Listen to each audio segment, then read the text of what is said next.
Hey guys, सबसे पहले आप सभी को हैप्पी मदर्स डे। इस मदर्स डे को और भी स्पेशल बनाइए हेलो ऐप के साथ और पार्टिसिपेट कीजिए सुपर मॉम चैलेंज में। बस पोस्ट कीजिए आपकी सुपर मॉम का फोटो एमवी फीचर के जरिए और दिखाइए सारी दुनिया को कि आपकी माँ सुपर मॉम है। तो देर किस बात की है, जाइए डाउनलोड कीजिए हेलो ऐप और शेयर करो आपकी feelings for your super mom with friends and family. दीवार पर टंगी सास। पंजाबी में कहावत है, सास चंगी होवे या ते दीवार ते टंगी होवे। संगीता की शादी भी एक ऐसे ही घर में होती है जहां उसकी सास दीवार पर टंगी होती है। ससुर और पति शादी के पहले दिन उसे सास के फोटो के सामने ले जाते हैं, जहां ससुर जी कहते हैं, बेटा संगीता, ये तुम्हारी सास थी, बहुत नेक और भली, लेकिन थोड़ी गुस्सैल थी। गुस्सा आने पर सब तहस नहस कर देती थी, पर अब ये इस दुनिया में नहीं है। हाँ संगीता, माँ होती तो तुम इनकी कोई बात टाल नहीं सकती थी, वरना तो माँ घर में भूचाल ले आती। संगीता मन में खुश होती है कि अच्छा है कि ऐसी औरत अब इस घर में नहीं है, लेकिन दिखावे के लिए वो जैसे ही सास की फोटो के सामने हाथ जोड़कर खड़ी होती है, ये क्या? सास उसे देखकर मुस्कुराने लगी। संगीता आंखों को मलकर एक बार फिर से देखती है, लेकिन फिर सास के चेहरे का भाव, भंगिमा यानी एक्सप्रेशन बिल्कुल बदले होते हैं। वो अपने पति और ससुर को कहती है, माँ की तस्वीर तो स्माइल कर रही है। ना बेटी, ये कैसे संभव है? जरूर तुम्हें कोई गलती हुई होगी, ऐसा कैसे हो सकता है? लगता है तुम शादी की सारी फॉर्मेलिटी करते करते थक गई हो, तुम्हें आराम की जरूरत है संगीता। खैर, सारे संगीता की बात को इग्नोर कर कमरे में चले जाते हैं।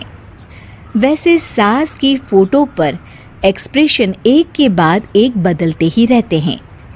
सुबह होती है, पति और ससुर को काम पर भेजकर संगीता कमरे की सफाई करने में लग जाती है कि तभी उसे आवाज आती है, टेबल ठीक से साफ करो।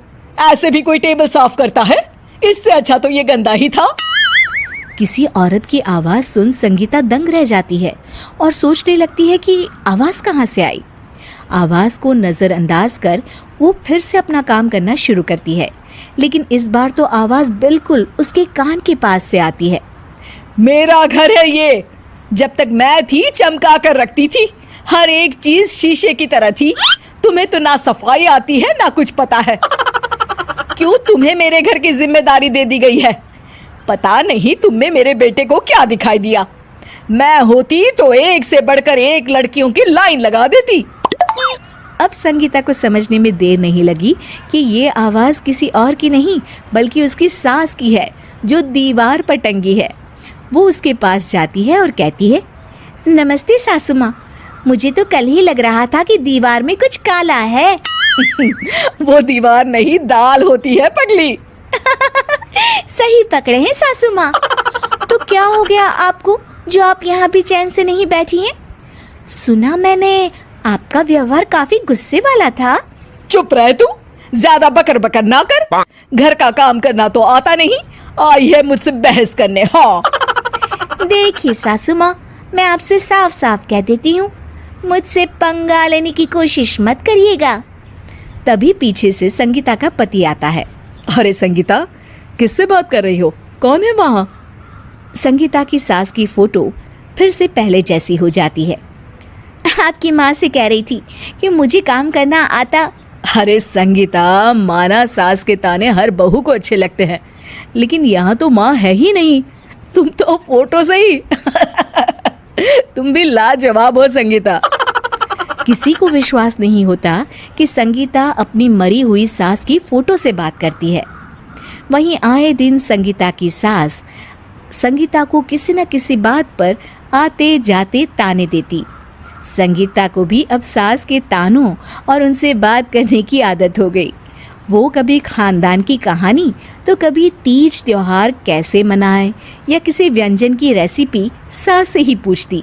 सारा दिन घर में अकेली संगीता की सास अब उसके लिए तानों के साथ पक्की साथी की तरह भी रहने लगी थी, जो किसी और को नहीं बल्कि संगीता को ही सुनाई देती।